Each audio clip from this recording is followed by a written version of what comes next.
Welcome to Day 7 of JLTV's exclusive coverage of the 19th Maccabiah Games, direct from the State of Israel. My name is Mitch Gaylord, coming to you from the JLTV Maccabiah headquarters.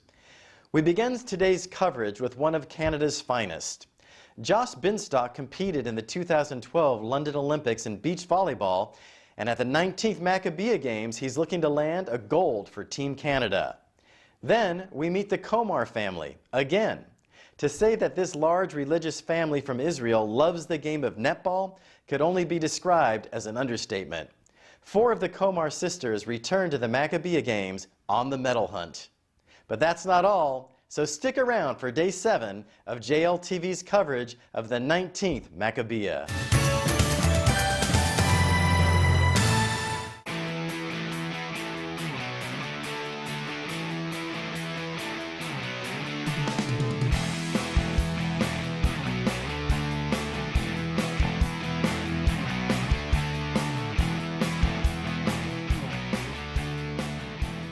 I grew up playing hockey and baseball my whole life, typical Canadian, I guess, and then I didn't get drafted or go professional in either of those sports, and I figured I'd try something different, and in school volleyball is a new sport, so I found early success with it. It was similar to baseball in terms of the movements, and it was something just new I found passion with, so I guess the early success kind of sparked my motivation. I just wanted to push myself to see how good I could get, so that's how I initially got into volleyball.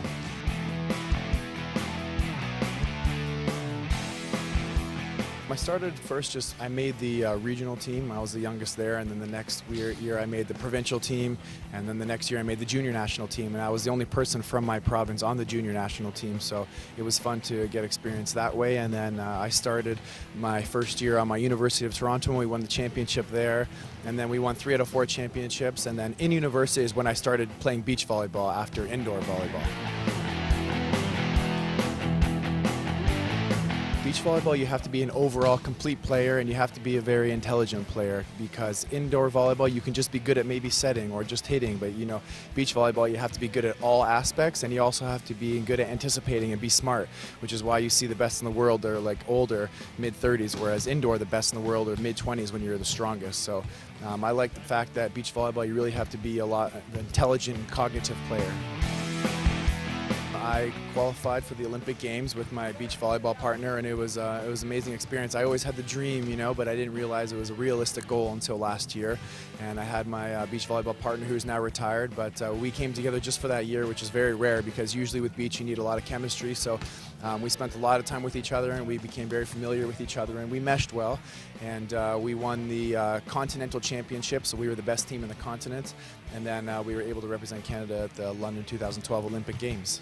It was definitely a dream come true. I mean, it sounds cliche, but it was exactly what it was. I've been watching the Olympics every 4 years since I was a kid, dreaming about, being that athlete one day, walking into the ceremony, the opening ceremonies, and kind of representing my country. And the fact that I was there, in front of 15,000 people watching and the whole world watching, and then we played against the host country. I got a little emotional coming out of the ceremonies, just with all my teammates, with all the and delegation also, not just my teammates, for athletes with the rest of the world. And I was there with the best athletes in the world, and it meant a lot to me and something I'll never forget for sure. I play on the world tour, so it's somewhere I get to see the world, and I probably wouldn't be able to afford to see all the places I've seen as well. So playing on different areas, every tournament's in a different country, so we get to see the world, different in Europe and South Africa and Southeast Asia and South America. It's places that I've never seen before, so that's what I get to do with that. Do you have any aspirations and plans to make it to Brazil? Yeah, I told myself I was going to stop after London, but I just can't give it up right now. I feel like I'm playing the best that I can, and I have a new partner who's actually my teammate here, and he's very young, and he's the best, at his age I've ever seen. So I definitely have plans to get back there in Brazil for sure.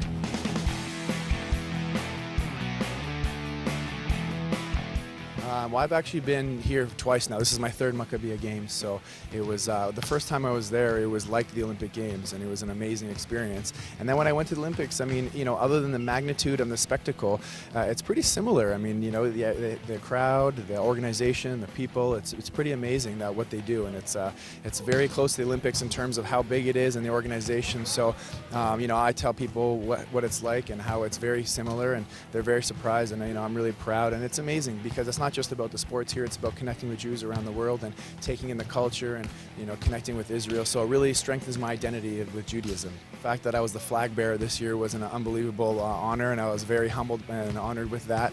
And it was, yeah, I got a little emotional. My father was with me, beside me as I came in, so he kind of got a little, you know, excited. And it was just the fact that I could, you know, lead 600, you know, athletes into the stadium was something that was, I'll never forget, and it was an unforgettable lifetime experience.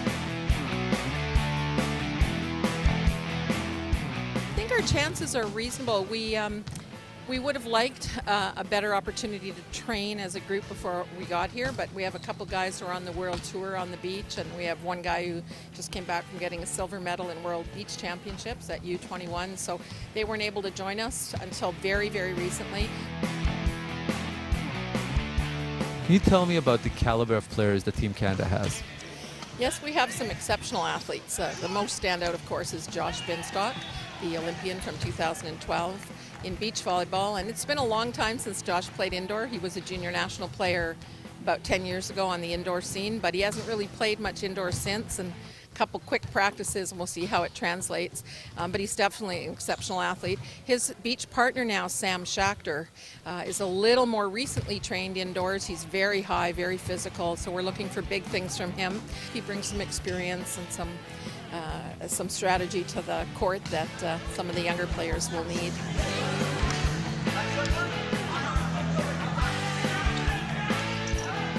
We expect to have a medal for sure, and we'd like the gold medal. We know Israel's very good, and so are the States very good. And this is, you know, our first match, so this is these guys are going to be one of our toughest competitors, if not the toughest, other than Israel. So this is a very important match, and I'm looking forward to coming together and seeing what we can do. The U.S. beat us in the first round last time, so we ended up playing for bronze, and we won that over Brazil.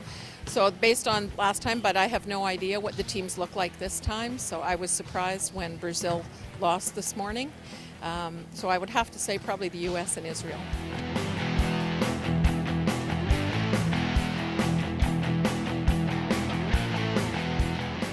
What does the Maccabiah Games mean to you?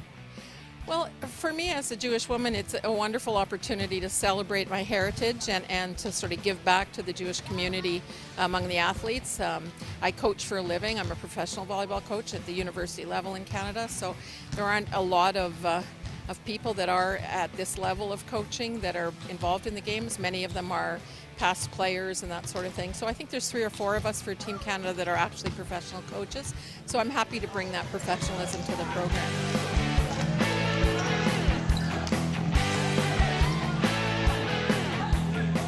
Future plans with him, the Pan American Games are coming up in Canada in 2015, so Toronto is hosting it, so that'd be nice to be the host team. And then, yeah, again, Rio would be our next big goal, and we plan to represent Canada in the London Games and be the first Jewish beach volleyball team to do that.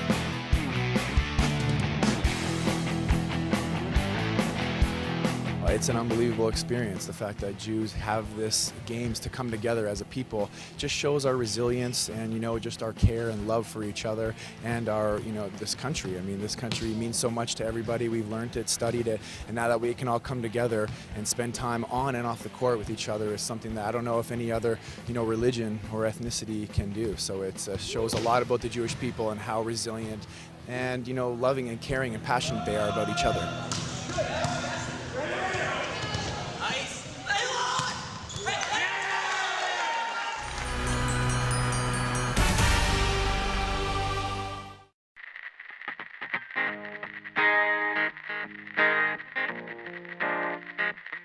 Welcome back. Who says Orthodox Jews don't know how to have fun?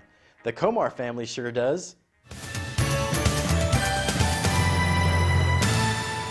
Welcome to Renana, Israel. I'm Brad Pomerance. We are at the beginning of the netball tournament here in Renana, and I want to introduce you to some of my favorite people. I met them at the 18th Maccabiah Games. It's the Komar family, 9 children. But before we meet them today, I want to introduce you to them via the 18th Maccabiah Games. Take a look.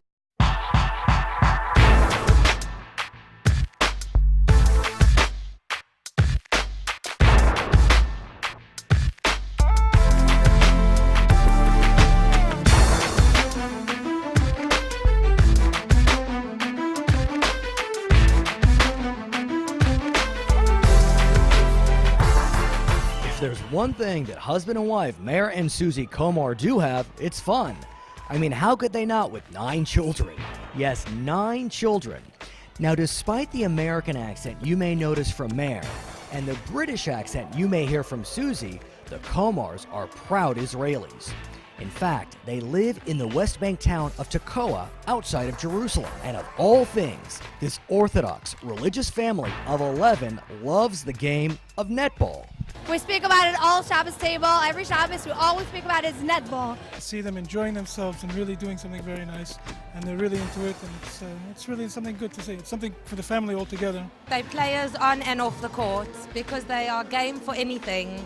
And anytime we need things done on or off court, they're always there. For the uninitiated, the game of netball is a fast-paced team sport that some compare to basketball, except there's minimal physical contact between players, and once in possession of the ball, the player can only pivot and must pass the ball within 3 seconds. And at the 18th Maccabiah Games, 4 of the Komar girls are playing netball for Israel. Rakeli is 23, Hani is 21, they're playing for the senior squad, and Shlomit, 17, and Nomi, 15, for the junior team. But the Maccabiah Games almost lost one of the Komar girls. My concerns about playing in the Maccabiah was, first of all, playing in front of men in like short clothes that I don't really wear outside of my house. Since she was born, she's a Rebbetzin of the family. I think it's amazing that they've all got their own points of view, and I'm glad that they didn't all come out exactly the same as my husband and I, because that they wouldn't have any free choice. Ultimately, Shlomit felt promoting Jewish pride and unity through the Maccabiah Games outweighed her concerns over modesty. Of your 4 sisters, who's the best netball player?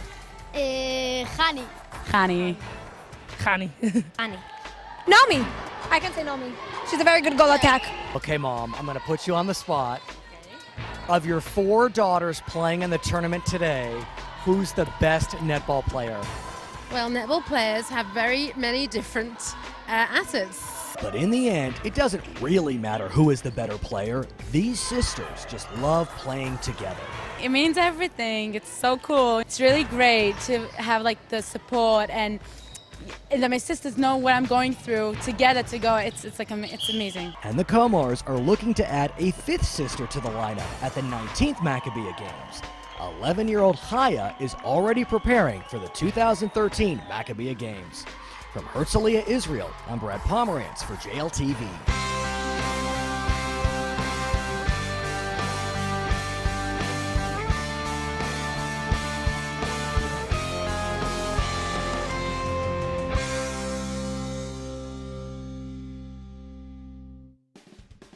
On the other side, the Komar sisters are back for the 19th Maccabiah Games.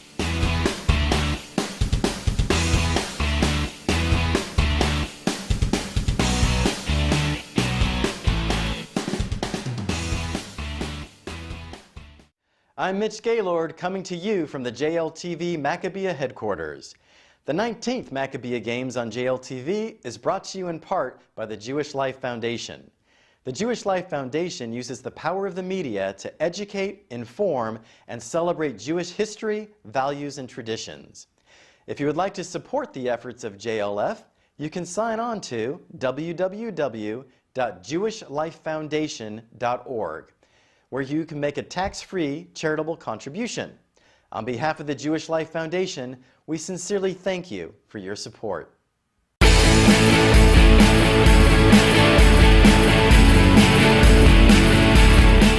Welcome back.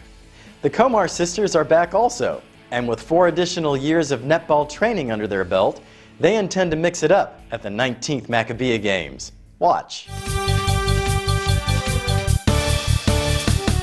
Okay, ladies, we just saw our story from 4 years ago. I have to say that you look the same, you look mostly the same. Chaya, oh my God, yeah. She has grown up to be so beautiful. And her twin, Avi, he's a man now. He's a man now. I am with Chaya Komar. I don't know what to say. You have grown up so beautifully from the 18th Maccabiah to the 19th Maccabiah. You couldn't play at the 18th because you were too young. Yeah. Now you can play 15 years old. How are you feeling? Very excited, and I really want to play already. I can imagine you're about to play your first game of the entire Maccabiah. How do you feel? You're playing as a South Africa? Yeah. How do you feel about the game? I'm very excited, but I really hope we're gonna win. I really want it. Let's talk about you and your sisters. There are 5 Komar sisters. You're number 5. A lot of netball in all of the sisters. What has netball brought to you and your family? It's very it's a big it's a big thing in our family. We always talk about it, and it's really fun because it's something that it's in the blood. We always talk about it, and everybody is in it. So. And I understand that at the Shabbos table, wherever you may be, it's netball all the time. Yeah, no matter what. Now, I want to talk about the last 4 years. Lots of changes. Racheli, who's number 1 sister, and Shlomit is number 3. Sister. You're number 4.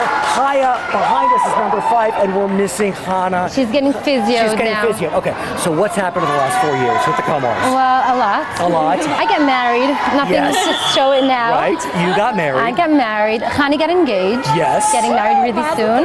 And Shlomit, you did something very special. I did. Tell us what you did. I've been second year of my national service. I spent in Hamilton, Canada. That's next to Toronto. I volunteered in a Jewish day school and in the Jewish community there. I had such a great time that the year after, I went back for 6 months. So I was supposed to be a manager of the junior team, but I went overseas, so I couldn't do. So now I came back, and I'm here to support.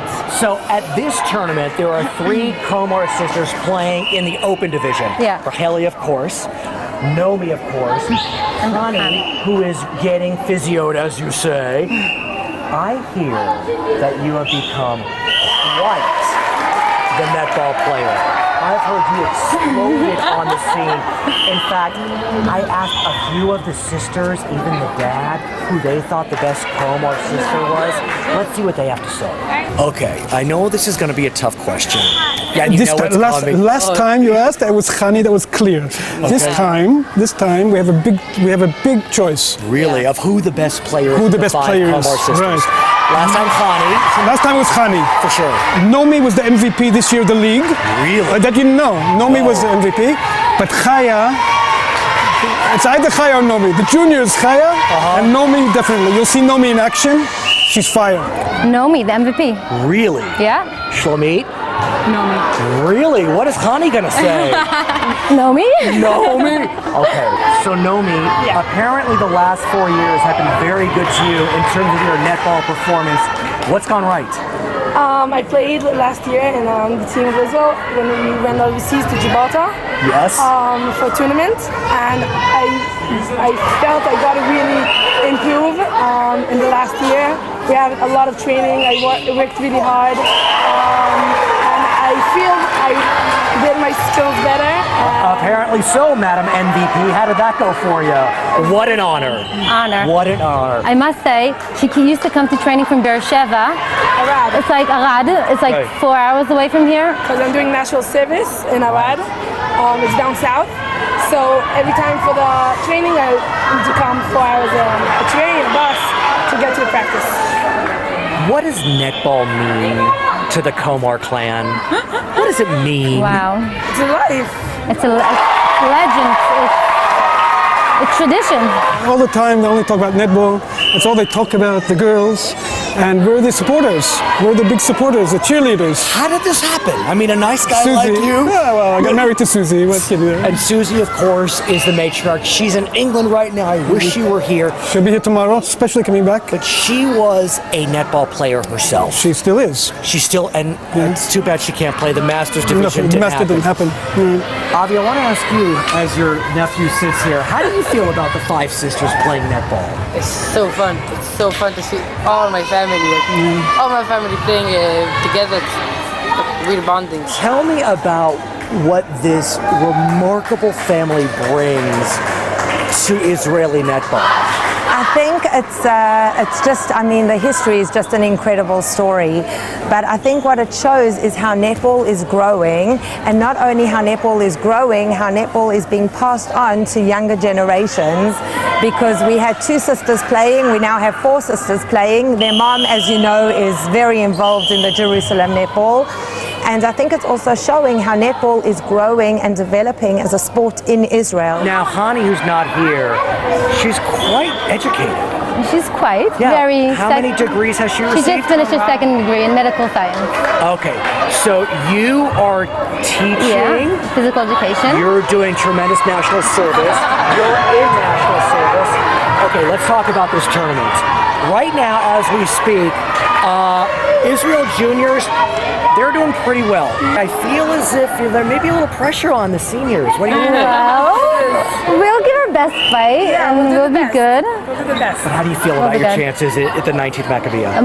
Much better. Every year, every tournament, our team gets stronger and better, and we have better chances every year. Shlomi, you're not playing, so you can be unbiased. So what do you think? The juniors, how are the juniors going to do? How are the seniors going to do? I think that for sure they'll do much better than last Maccabiah. Without a doubt, they're going to win at least 1 game. Like, it didn't happen last Maccabiah, but this, if not 3rd place, at least they'll win something. I am mad for this family. I am so glad I've gotten to see them yet again. They are just pure inspiration.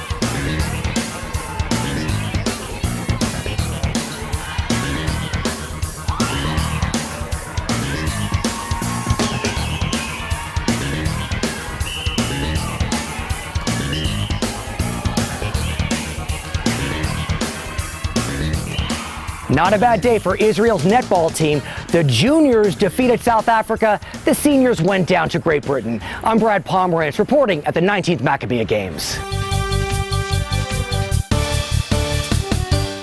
Okay, it's time for the Maccabiah Minute, presented by the Jewish Agency for Israel. My dad was actually the one who introduced me. I've been playing since I was probably about 5 or 6 years old. So my brother he's older than me, so he introduced my brother first and then me, and now it's like a whole family thing, so we play a lot together. My grandfather and my father actually introduced me to the game, and when I was like 7, and once they did, I never stopped. Every time I've been to Israel, I would say that every time I go to Jerusalem, to see all the artifacts that are still there, all the stones, they've been there for thousands of years, to see that they're still standing is really cool. And for this trip in particular, I would say that the whole team atmosphere representing our country playing the Maccabiah Games is a great feeling. So it's a beautiful country. Everything we've seen so far has been amazing, and I definitely want to come back. I mean, it's an experience unlike any other. It just, I feel at home here just because it's Israel. I feel like it's a great opportunity to compete against the best Jewish athletes in the world. It brings out the best in all of us. Well, I think I'd want to go home and share my experiences with others, so I think that's really what all my experiences are going to lead up to, and sharing them. It brings everyone together, it's everyone's homeland here, so.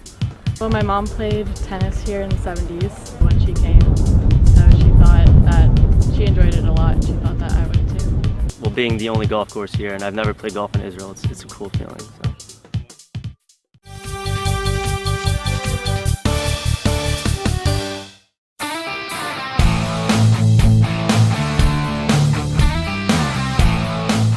Welcome back. With close to 10,000 athletes from virtually every continent on the globe, Maccabians are bound to come from the countries you'd never expect. How about this one?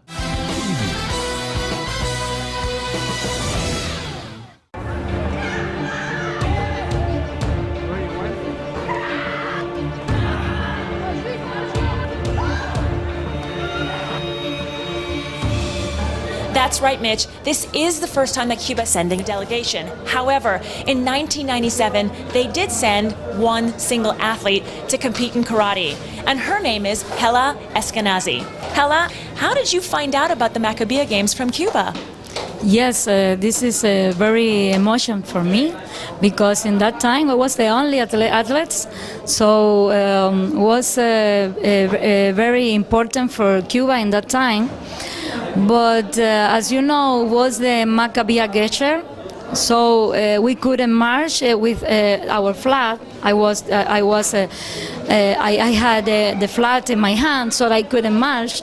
So it's very emotional for me that in this opportunity with a big delegation, 55 person with me to come to these games.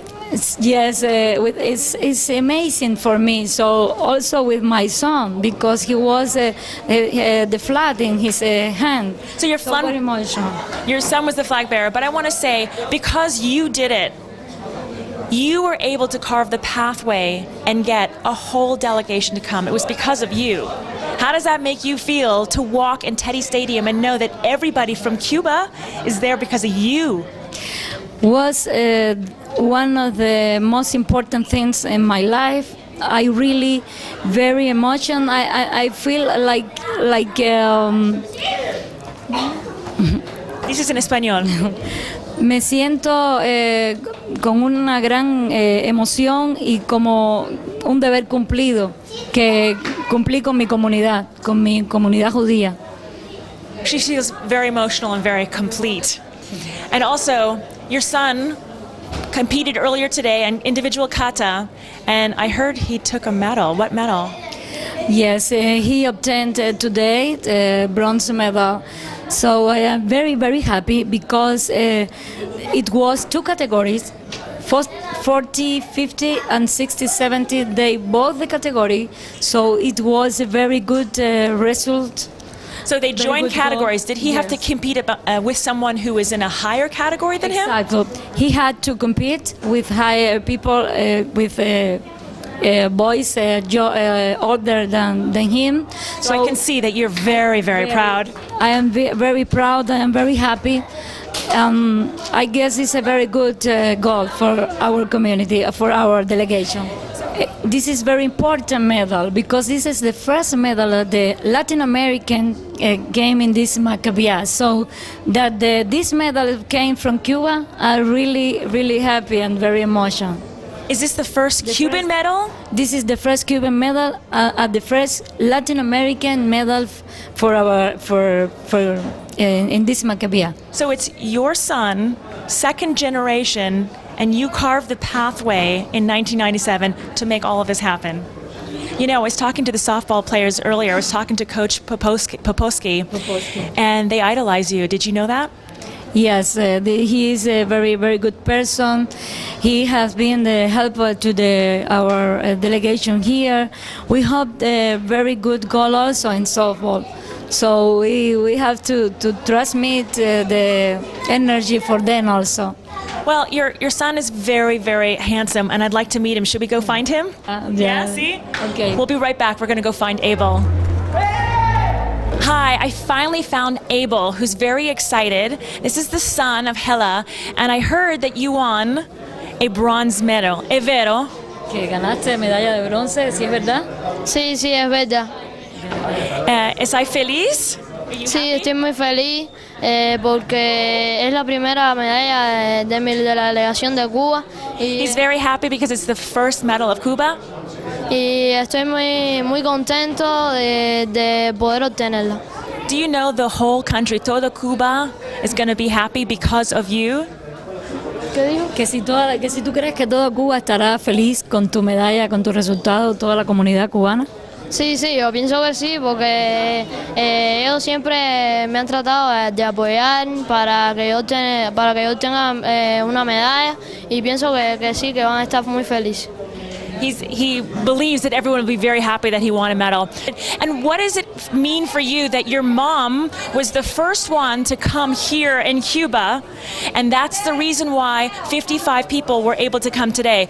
Allora, ¿qué piensas que la primera vez es la tua mamá que venga la Maccabiah? Es la razón que 50 personas están aquí para que la tua mamá. ¿Qué piensas?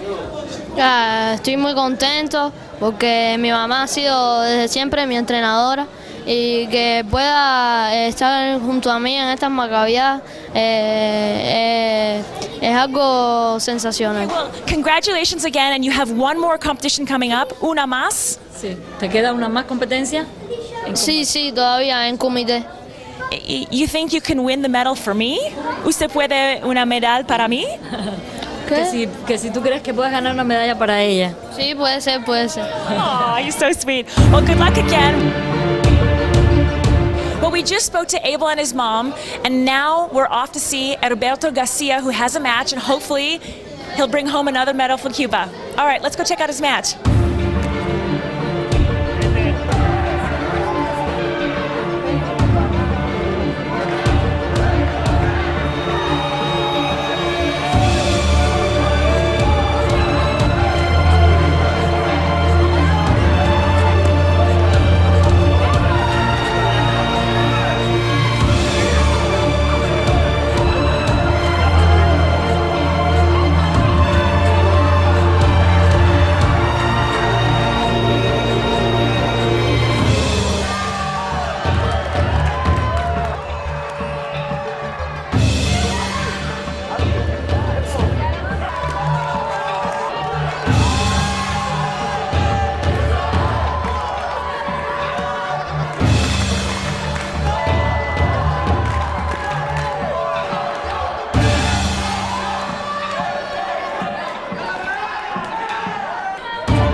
Roberto had a very difficult match and did not come away with a win. And understandably, he was a little disappointed. But we're not. We're very proud of Cuba. They brought home a medal already, and we wish them lots of luck. I'm Shay Yuval reporting from Jerusalem, Israel at the 19th Maccabiah Games.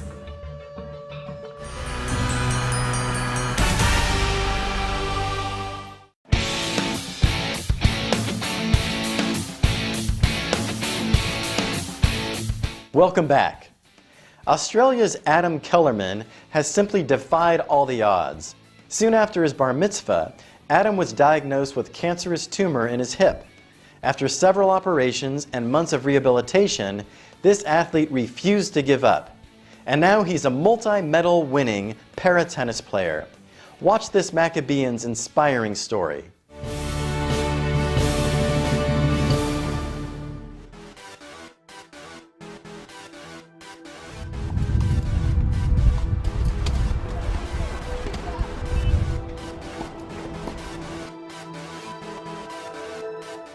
And the first Australian to win a gold medal at the 19th Maccabiah Games. Well done, mate. I feel great. I feel very proud to be Australian and very proud to be Jewish and competing at the Maccabiah Games.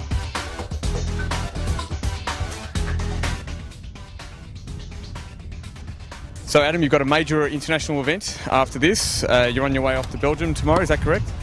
That is correct. I'm going to Belgium tomorrow to compete in the international tournament. It's a pretty big tournament. It's one of my favorite of the year, and it's actually my birthday next week as well, so I've spent my birthday here. This will be the third year in a row in Belgium, so it's one of my favorite tournaments of the year. Fantastic. And will we see you here in 4 years' time? Most likely. That's what we want to hear. Congratulations.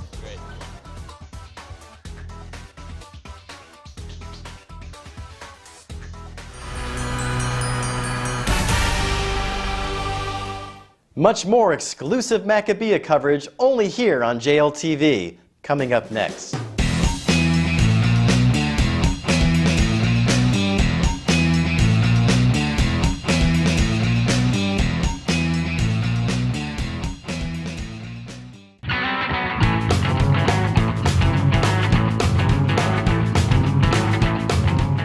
Welcome back. The JLTV Maccabiah team had the chance to sit down with a very special guest here at the 19th Maccabiah Games. Let's watch.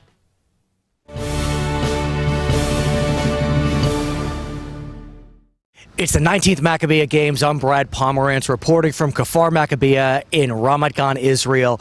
We are joined by Michael Dixon. He is the Israel director for Stand With Us. You probably know Stand With Us. Roz Rothstein, the CEO and founder of that organization, has a show on JLTV, and we enjoy having her. And now I am enjoying having Michael Dixon join us from Israel. For our viewers that are just becoming familiar with Stand With Us, what is the organization? Thank you for having me. Stand With Us is is an international education organization for Israel. We began in Los Angeles, and we're now international around the world, getting people active for Israel, passionately Zionist, reaching out to young Jews, but also non-Jews, people who love Israel and can appreciate Israel around the world, standing up for Israel, often in the face of real criticism. You know, that Israel is demonized around the world, and there are boycott campaigns and there are divestment campaigns, and these may be a small group of people, but they're very vocal and they're very determined, and we encourage people to stand up against them. Right, and the focus of Stand With Us, it may not be unilateral, but one of the key focus is on college campuses. Absolutely. And with 9,000 athletes here at the Maccabiah Games, many of them are college students, and many of them are on campuses where they are facing, it could be blatant anti-Israel rhetoric, it could be subtle anti-Semitic rhetoric. It's really hard to know what we're dealing with day in and day out. We know in California recently, the University of California appointed a woman of Arab descent, which by definition isn't an issue, but she is a significant leader in the BDS movement, which is boycott, divest, and sanction Israel. So talk to us about the message you would give to these students. So we work with up to 5,000 students every year in different programs, and we're reaching out to the Maccabiah participants and giving them our educational resources, which are clear, well-informed, and well-researched, so that they can have a real understanding of how to best represent Israel around the world. These young people are our front line. It's a different kind of front line. We have the IDF front line here in Israel, but we have a public diplomacy front line who are fighting the fight against this kind of action, this BDS, which is an insidious anti-Israel and, by the way, anti-peace movement. It doesn't want peace with Israel. It doesn't want two-state solution. It wants no state of Israel. So we try and identify young people to be leaders who are going to stand up and make a difference, particularly on campus, reach out to them with educational materials, speakers, and train them to do the best job they can do to represent Israel and stand up against this kind of action. Here's the challenge for so many, not just college students, but many Jews living in America. Anyone could quibble with the actions of a government. The American government, the Israeli government, the French government, whomever it may be. Where it becomes so insidious is when the debate about actions of governments morphs into anti-Semitism. And that's what a lot of students are feeling on college campuses. Yeah. You want to talk about the Palestinian-Israeli conflict? Fine. But when you start equating Israel with Nazism, with apartheid, with genocide, it starts to feel anti-Semitic. Am I off base? No, and it often is. Look, Natan Sharansky defined it as the 3 Ds: delegitimization, demonization, and double standards. When any of those things are applied to Israel, unlike any other country in the world, that's crossing the line into anti-Semitism, and we see it time and time again. Sometimes Zionism or the Zionists is just code for the Jews. That's true. Look, criticism of Israel is fine. No one doubts that. I always say to foreign visitors, if you want criticism of Israel, you know, come here to Israel. Come to Israel. Get in a cab. Talk to the driver. You got 2 Jews, 3 opinions. Absolutely, and that's definitely the case here in Israel, and criticism of any government is fine, but when it crosses those lines, those 3 Ds, it morphs into anti-Semitism, and we have to be careful of that, and when it happens, we have to call it out. We brought this presentation today in order to contextualize a very complex issue that is being portrayed by one side very falsely with the use of propaganda and lies. Our point here is not to start issues, not to start conflict, but when someone brings something like that wall over there, there's got to be a counter display that sheds light on the situation.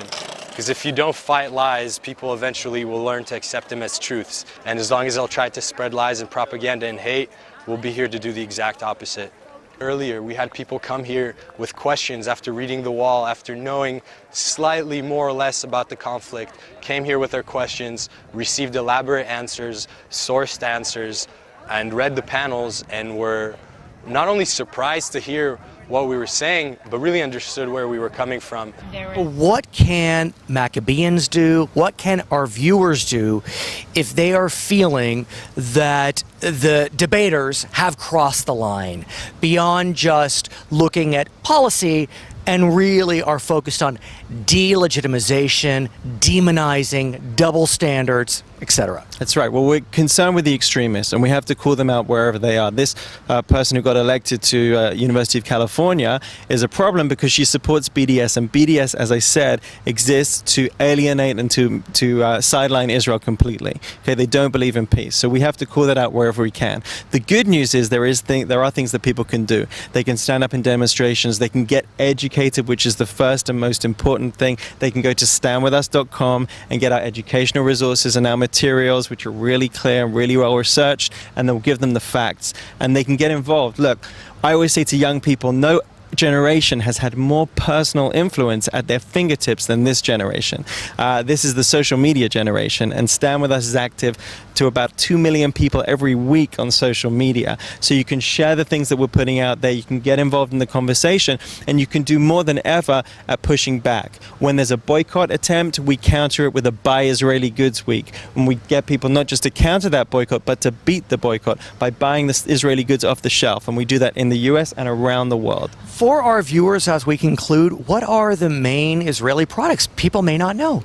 Right, so look, you have the snacks, Bamba and Bisley, you have Sabra hummus, which is big, you have a whole range of different Yarden products and vegetarian products in Tival, and in your cherry tomatoes, and your whole range of vegetables that you'll find at your SodaStream now. SodaStream is a big success. There are so many Israeli business successes. You can download the app Waze, which by the way will be free, which has just been bought by Google for $1.3 billion. Israeli businesses are doing great around the world. They're not affected in a financial sense, but our detractors would like that to be the case, and we can stand up and make the difference. His name is Michael Dixon. He is the Israel director of Stand With Us. My name is Brad Pomerance, reporting at the 19th Maccabiah Games. Okay, that's a wrap from Day 7 of JLTV's exclusive coverage of the 19th Maccabiah Games from the State of Israel. I'm Mitch Gaylord.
I'm Mitch Gaylord, coming to you from the JLTV Maccabiah headquarters. The 19th Maccabiah Games on JLTV is brought to you in part by the Jewish Life Foundation. The Jewish Life Foundation uses the power of the media to educate, inform, and celebrate Jewish history, values, and traditions. If you would like to support the efforts of JLF, you can sign on to www.jewishlifefoundation.org, where you can make a tax-free charitable contribution. On behalf of the Jewish Life Foundation, we sincerely thank you for your support.